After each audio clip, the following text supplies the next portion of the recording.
Hello, I'm Noyu Qian, and I'm going to talk about my software architecture, design, and testing assignment 2 presentation.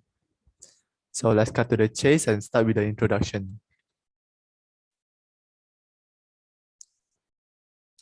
Software architecture is simply how a system is organized. Software architecture encompasses all elements, their interactions, the settings in which the software functions, and the design concept that guides the software. A specific objective guides the design of software architecture. The achievement of that objective must be done without interfering with the functions of other tools and devices. Significant decisions are influenced by the behavior and structure of the program, so it must be created and rendered properly for the best outcome.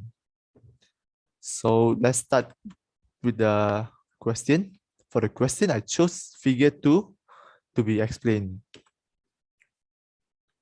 So figure 2 speak our interpretation of where architecture design should fit in within the context of information system development.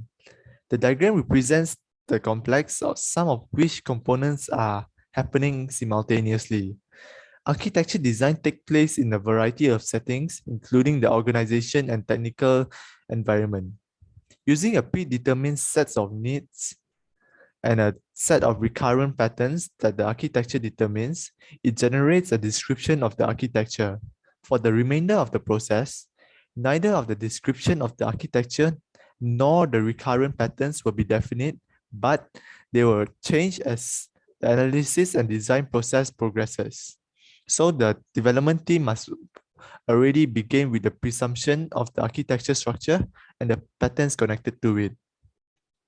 In contrast of the rest of the processes, architecture design generates recurrent patterns that can be used as modeling structures in subsequent development. So that's all for figure 2. I'll start with the conclusion. Architecture affects how a problem context is perceived. It provides information system development group with common knowledge and awareness of technology environment of the system and opens up the possibility and places restriction on how the problem is perceived and how a solution is put together. Architecture also identifies the recurrent software patterns that can be employed in an analysis and design as cost-effective modeling construct.